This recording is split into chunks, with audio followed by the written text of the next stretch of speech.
একটা গণ তদন্ত কমিশন হতে হবে, পাবলিক হতে হবে। আমেরিকাতে, ব্রিটেনে যেগুলো কংগ্রেশনাল হিয়ারিং আছে, সিনেট হিয়ারিং আছে, এই মডেল এটা হতে হবে। এবং এটার ফরমেশনটা খুব পরিষ্কার, একটা কাঠামো আছে অলরেডি দুনিয়াতে। এটা 1-2 ঘন্টার ব্যাপার, সিদ্ধান্ত নিয়ে এটা সেট আপ করা যাবে। আমাদের সংসদ ভবনে প্রচুর স্ট্যান্ডিং কমিটির রুম খালি পড়ে আছে।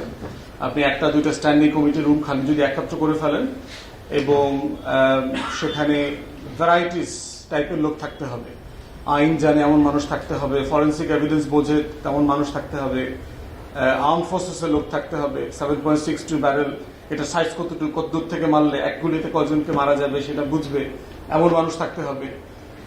ভিকটিম ফ্যামিলি নিয়ে যারা ক্যাম্পেইন করছে, আমার ছোট বোনের মতো, তুলির মতো, এরকম মানুষ থাকতে হবে। তাদের দুঃখ কষ্টগুলো শোনার, বোঝার মতো জায়গা যাদের আছে।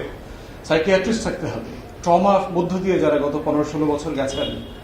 এই ফ্যামিলিগুলোর সাথে আমরা যারা ক্যাম্পেইন করেছি, মানে এটা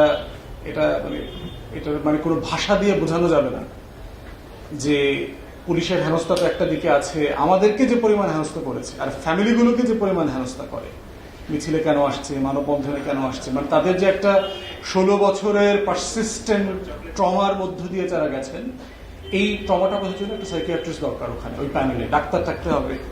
মর্গে লাশ কিভাবে বিকৃত করা হয়েছে, কিভাবে মেডিকেল থেকে, অধিদপ্তর থেকে বলে দেওয়া হয়েছে যারা জুলাই আগস্টে শহীদ হয়েছেন তাদের ওই রিপোর্টে লিখে দিতে হবে যে সর্দি, কাশি, মোটরসাইকেল অ্যাক্সিডেন্ট, এইটা সেটা লিখে দিতে হবে।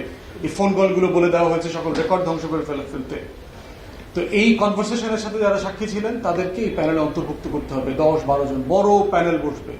এটার একটা ওয়েবসাইট থাকতে হবে, যে কেউ, যে কোনো নাগরিক নিবন্ধন করে এখানে সাক্ষ্য দিতে পারবে, লিখিত অথবা সরাসরি এসে। তো এই প্রসেসটা ফলো করলে অনেকগুলো কাজ একসাথে সহজ হয়ে যাবে। এবং এটা লাইভ সম্প্রচার হতে হবে বিটিভি সংসদ থেকে। সারা দেশের মানুষ জানতে হবে যে এখানে কিছু একটা হচ্ছে। যেমন ধরেন, 2টা কমিশনের উদাহরণ দেই। আইসিটিতে চিফ প্রসিকিউটর আছে, আপনারা জানেন যে উনি কি করছেন। আবার গুম কমিশন একটা করে দিয়েছে, গুম খুনের এই বিচার আচার দেখাশোনা করা। এখানে প্রায় 700 না 400 রিপোর্ট এখানে অলরেডি পড়েছে, বাট নোবডি নোজ। তো প্রশ্ন হচ্ছে যে আপনি যে কাজ করছেন, এইটা যাদের জন্য করছেন তাদেরকে জানতে হবে। এটা একটা পাবলিক কমিশন, এই জন্য আমি বলছি যে everything has to be transparent. আগামীকালকে জিয়াউল হাসানকে এখানে নিয়ে আসা হবে, এটা 24 ঘন্টা আগে, 48 ঘন্টা আগে মানুষকে জানতে হবে, স্কেডিউল দিয়ে দিতে হবে। এটা কংগ্রেসে আছে, এটা সিনেটে আছে, এটা ব্রিটিশ পার্লামেন্টে আছে, যে আগামীকালকে, পরশু দিনের স্কেডিউল, কাকে কোন সময় গ্রিল করা হবে। জেল থেকে নিয়ে আসতে হবে, এখানে এনে গ্রিল করতে হবে, পাবলিকলি গ্রিল করতে হবে, এবং মানুষকে জানতে হবে। এবং ওইখানে কোশ্চেন পোজ করতে হবে যে নাগরিক, আমি চাই জিয়াউল হাসানকে আপনি এই প্রশ্নটা করেন, প্রশ্ন সাবমিট করার স্পেস থাকতে হবে। তো এই রকম একটা ফরম্যাটেড গণতদন্ত কমিশন যদি না করা যায়, তাহলে যেটা হবে, অনেক কিছু মিসিং হয়ে যাবে। দেখেন কত কিছু মিসিং হয়ে গেছে। বিটিভিতে আগুন লাগছে, আপনারা জানেন, একটা আগুনের নাটক লাগছে। এটা একটা নাটক, এটা আপাদমস্তক ঘটনা আমি জানি, ওটা আরেকদিন বলবো আপনাদেরকে।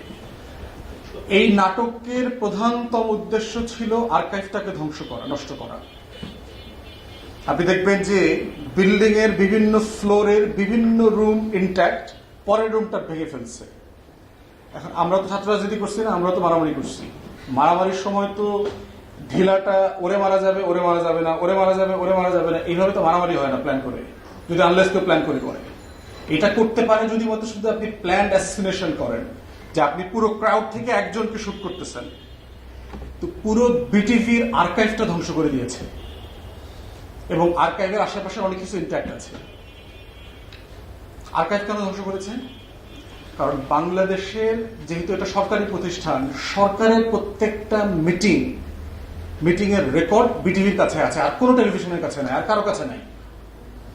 হাসিনা প্রত্যেকটা মিটিং এ তার সভাসদ, চাকর বাকর, জগৎ শেঠ, মির্জাফরদের নিয়ে কি কি আলাপ করেছে, এটা পুরো প্রতিটা ডকুমেন্টেশন শুধুমাত্র বিটিভির কাছে আছে। পুরো আর্কাইভ ধ্বংস করে দিয়েছে।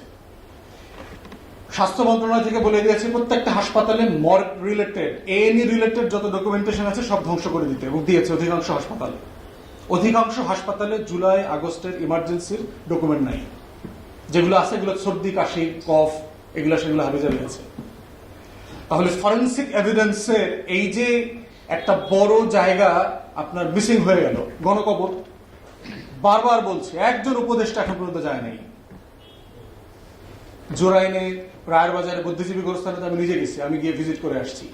যে লেন্থের গণকবর দেখলাম, এবং ওখানকার কবরস্থানের খাদেমরা যেটা বলেছে যে কোন স্পেসে 3 জন 5 জন 4 জন করে ডাম্প করছে, তাতে 200-250 লোকের গণকবর ওখানে থাকার কথা ন্যূনতম। যে স্পেসটা আমি দেখলাম ঘুরে, মিনিমাম 10-12 মিনিট হাঁটতে হয়েছে আমাকে। আমি কিন্তু খুব ফাস্ট হাঁটতে পারি, আমি 13 মিনিটে 1 কিলোমিটার হাঁটতে পারি।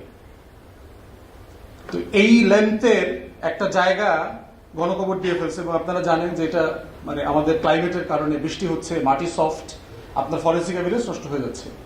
আপনি এবং নোবডি কেয়ারস অ্যাবাউট ইট। একজন উপদেষ্টা দেখতেও যায় নাই এটাতে কি হয়েছে সেটা নিয়েও কেউ বদার্ড না। জোরাইনেও একই অবস্থা।